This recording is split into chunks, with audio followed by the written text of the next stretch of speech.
All right, welcome, ladies and gentlemen. The legendary car designer Frank Stevenson has come out and absolutely torched, and genuinely it is torched, the Jaguar Type 00 concept. And I just thought it was worth covering because it's just funny.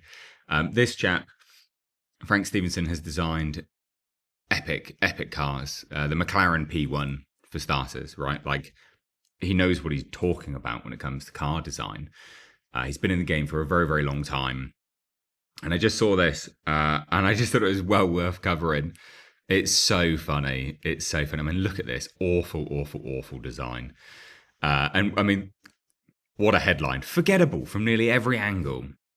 Which is, yeah, the sort of headline here. The P1 designer Frank Stevenson on the Jaguar Type 00. Yeah, or Stephenson. So good. So good. So let's take a look at this. Please do hit subscribe if you're new here. Do turn the bell notifications on. This is just a bit of fun, you know.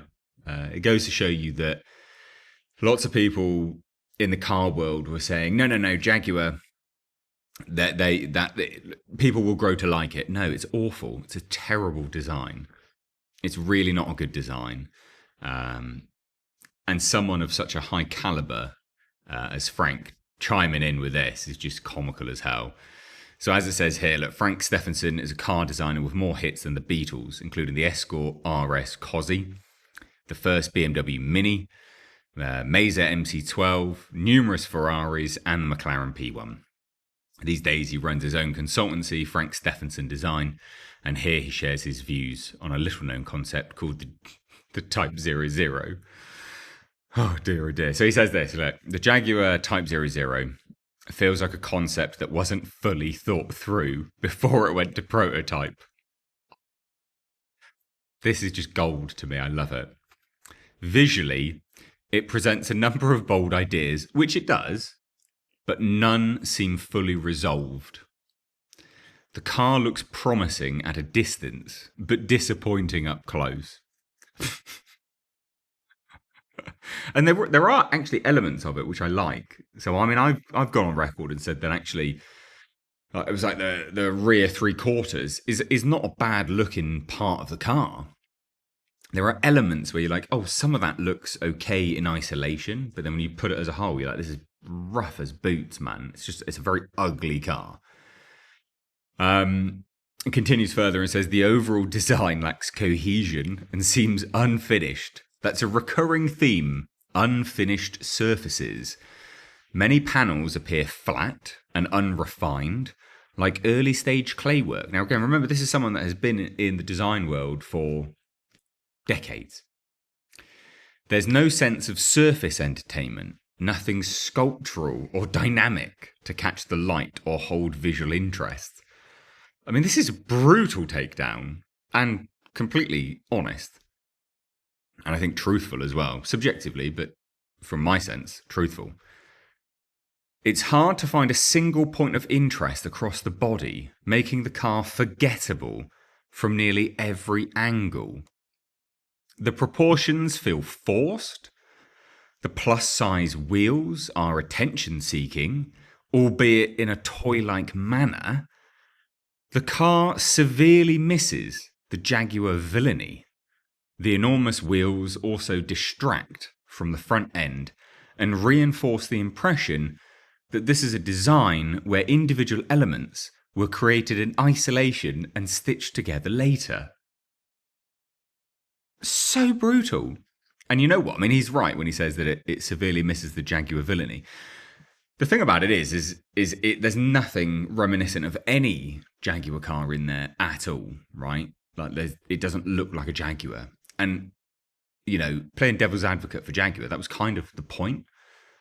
But they dropped the ball. Like, it looks horrendous. So worse still, the whole vehicle feels unautomotive. It doesn't read as a car in the traditional sense, more like a digital model or a design student's first year project. It lacks refinement, intent, and emotion. There's a Cybertruck effect at play. The pursuit of boldness without enough attention to proportion, purpose, or execution. Because what I was saying, right? Like, I actually don't hate this part. I don't hate this part here, this part, the rear three quarters. There are elements which are not absolutely horrendous, which is probably the biggest compliment I can give, to be honest. It's not absolutely horrendous. It's still bloody terrible, though. So linear array seems to serve no real functional or aesthetic purpose. Parallel lines kills what could have been a dynamic feature. Seemingly unnecessary feature lines visible throughout. Fucking brutal. Absolutely brutal. So I quite like the rear haunches. And that's one of the things that I would say is that, well, actually, that, in fairness, that's the only thing that carries over from another Jaguar. And it's the Jaguar F-Type. So the rear haunch right there, you can see it right there. That chunk of hip that comes out. That's a very F-Type design language. That's the only thing that looks like another Jaguar. Closed rear windshield looks like a rushed patch-up of inconvenience. But why? Awkward rear grille looks tacked on and unresolved. Verdict, not. Not. Brilliant. Absolutely brutal. Just torn apart here. And it's such an ugly looking car. But it's so nice to have someone that has been in, someone that has been in the car design world for God knows how long, coming out and saying, yeah, you know what, actually, this is pretty bad. I love it. I think it's brilliant. It's nice. It's that validation. Not that people need a validation for their opinions, but when people feel like gaslit into liking something by certain members of the automotive industry, it's like, no. I am right in hating this thing. And you can just see the comments are comedy gold. I love the comments about this thing because everyone hates it. Literally, I can't think of anyone that doesn't like that actually likes it. It's a child's representation of a car. The main market for this product will be people with money to burn who want to own something different. Yeah. Brilliant. And that's legit what it is. One person disagrees with him. I respect the man and he has designed some great cars, but he is ultimately an older car person. So I don't think his opinion holds as much water as it did previously. Really? What Jaguar have absolutely done wrong is shroud everything in doubt. I don't believe that the final car will look like the concept. It's not going to look anything like it. It actually looks worse. We've seen elements of what the car looks like, and it looks worse. The critique is written from the perspective of personal design style, not objective opinion. It literally does say opinion piece, but whatever. Oh, it's so funny.